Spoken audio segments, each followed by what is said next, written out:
शुरू होती है। पीछे पूर्वजों की अगर ले राम कथा में तो बहुत लंबी कहानी जाती है कि उनके पूर्वज हुए भागीरथ और कहते कि अपने पूर्वजों का उद्धार के लिए उन्होंने गंगा मैया को धरती पर विराजमान करवाया।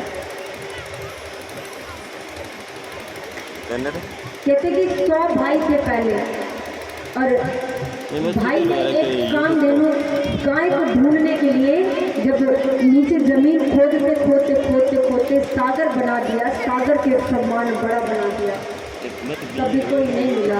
आगे जाकर जब ऋषि की आँख खुली और देखा कि वहाँ पर गाय बांधी हुई है तो ऋषि ने सबको जलाकर भस्म कर दिया और धीरे धीरे उनकी मुक्ति नहीं हुई। अपने पितरों की मुक्ति के लिए भागीरथ ने गंगा जी का सिमरन किया, बड़ा तपस्या किया। तपस्या पर ब्रह्मा जी ने खुश होकर और उनको वरदान दिया कि जाओ प्रसन्न रहो और गंगा मैया तुम्हारे साथ आ जाएगी। इधर गंगा मैया बड़ी क्रोध में थी। मैया को ये था कि जमीन पर धरती पर सिर्फ पापी ही, मैं वहाँ जाना नहीं चाहती कि अगर मैं जाऊंगी तो पूरी प्रलय मचा दूँ। कहते गंगा मैया अपने आप ही जगह बनाती रहती है जहाँ छूटी। महाराज गंगा मैया क्रोध में जब चलने लगी फिर से आग्रह किया भगवान शंकर को। शंकर ने कहा कि गंगे तुम मेरी जटाओं में वास करो, जटा से होते हुए नीचे रहो। लेकिन गंगा मैया को थोड़ा सा और ज़्यादा गुस्सा था, क्रोध था। ब्रह्मा जी ने कमंडल से गंगा जी को नीचे डाला और जटा में धारण किया भोले भंडारी नाथ ने। जब देखा भोले बाबा ने खूब क्रोध में, समझाने पर भी नहीं समझी, तो गंगा मैया को जटा में बांध लिया भोले बाबा ने। अब बताओ कहाँ जाओ, बांध लिया। फिर 3 तरफ से निकले हैं गंगा मैया। कई ऋषियों की कुटिया को भी उजाड़ दिया भागीरथ को और शराब मिला, लेकिन उन्होंने शराब की चिंता ना करते हुए अपने पूर्वजों का ध्यान लगाया, उनके उद्धार के लिए आए हैं। सूर्यवंशी, ऐसे सूर्यवंशी में ही राजा दशरथ का जन्म हुआ। जब जन्म हुआ धीरे धीरे राजा दशरथ बड़े हुए। उनके घर में कोई औलाद नहीं थी। जब उनका विवाह हुआ, पहला हुआ, दूसरा हुआ, तीसरा हुआ, कई वर्ष बीत गए, उनकी कोई औलाद नहीं थी। एक समय की बात है कि श्रवण कुमार अपने बूढ़े माता पिता को यात्रा करवाने के लिए लेकर चले हैं और जाते जाते अपने कंधे पर जैसे कांवड़ उठाते उस प्रकार से लेकर चलते हैं। माता पिता को थोड़ा सा प्यास लगा, अयोध्या नगरी में जाते हैं। इधर राजा दशरथ को पता है कि मेरा भांजा आ रहा है, क्योंकि उस गांव के वो थे। कहते कोई नहीं, मेरी तो कोई औलाद नहीं, वो भी तो मेरा औलाद नहीं है। मन थोड़ा विचलित हो रहा था और राजा दशरथ शिकार खेलने के लिए चले गए। अब जाते जाते क्या किया, उन्होंने सोचा कि कोई जानवर जल पी रहा है।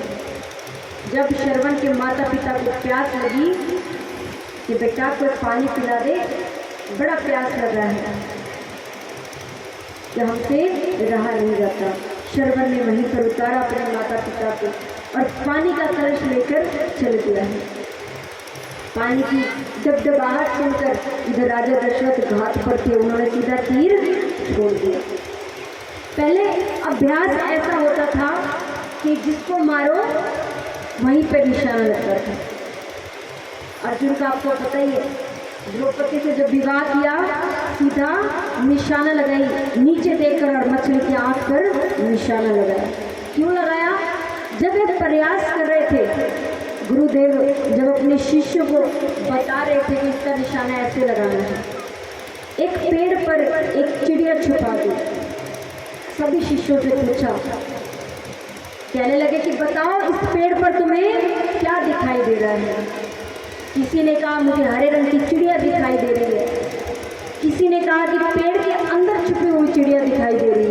किसी ने कहा कि पेड़ पर बैठी हुई चिड़िया दिखाई दे रही है। लेकिन जब अर्जुन से पूछा कि बताओ शिष्य, तुम्हें क्या दिखाई दे रही है, अर्जुन ने ना ये कहा कि मुझे बैठी हुई चिड़िया दिखाई दे रही है, ना हरे रंग की चिड़िया दिखाई दे रही है, और ना पेड़ में छिपी हुई चिड़िया दिखाई दे रही है। अर्जुन ने क्या कहा कि मुझे चिड़िया की आंख दिखाई दे रही है, जहाँ पर मुझे निशान लगा रहे हैं। और गुरुदेव प्रसन्न हुए और सबसे धनुधर अर्जुन को घोषित कर दिया। पहले का अभ्यास इतना होता था, अभ्यास मतलब जैसे रोटी अपने बनाते हैं, पहली बार रोटी बनाएंगे सीधा बेला जाएगा, कभी भारत का नक्शा बनेगा, कभी कुछ, ये आगे वाली लड़कियां बनाती होंगी, लेकिन वही रोटी छोटा सा गोल पेड़ा बना के, मेरी मम्मी ने जैसे सिखाया मैं वैसे बता रही हूँ। भी आप लोग कैसे बनाते हैं मुझे नहीं पता।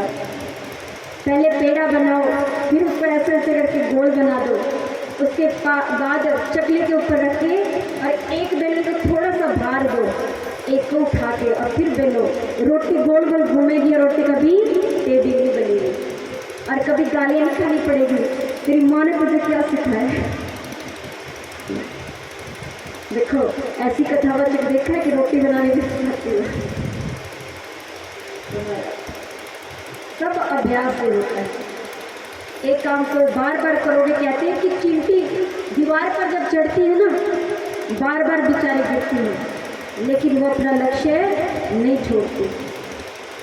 गुरु जी कहते हैं कि अगर कुएं से रस्सी से पानी निकालते ना, रस्सी बांध कर बाल्टी में, तो पत्थर की मूर्त पे, पत्थर के उस कुएं पर रस्सी भी निशान अपना छोड़ देती है। तो अगर आप प्रयास करोगे तो क्या इतना काम आप नहीं कर सकते? उसी प्रकार प्रयास राजा का ऐसा था कि एक तीर से ही चित कर दिया। जब आवाज सुनी दौड़ कर गए हैं और देखा क्या रे श्रवण, बेटा चलने लगी बाण, मैंने माफ कर दो बेटा। श्रवण कहने लगे कि मामा कोई बात नहीं, मेरा इतना ही दाना पानी लिखा कि एक काम कर दो और मेरे माता पिता को जाकर ये जल पिला दो, और मेरे माता पिता को जल जब तक नहीं पीले, जब तक बताना नहीं कि मेरे माता पिता बिना जल पिए ही खत्म हो जाएंगे, उनकी आत्मा ऐसी प्यासी रह जाएगी। पानी जब अपने पितरों को पिलाते हैं ना, जब पितर जाते हैं, बड़े बुजुर्ग या कोई भी जाता है, तो अपने को नहीं पता कि उनको प्यास लगी है उस समय या नहीं लगी है।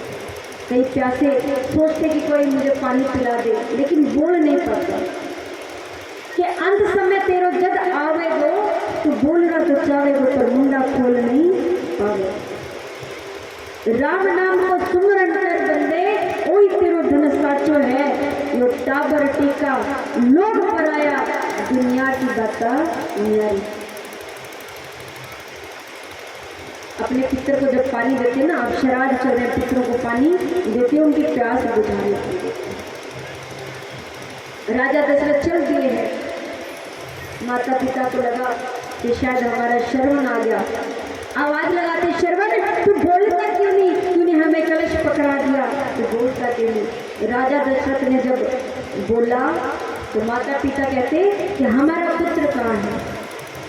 बार बार बोलने पर, खरी खोटी सुनाने पर राजा दशरथ ने सारी बात बता दी और माता पिता ने शराप दे डाला कि जिस प्रकार हम अपने पुत्र के वियोग में मर रहे हैं ना, उसी प्रकार तू भी अपने पुत्र के वियोग में मरेगा।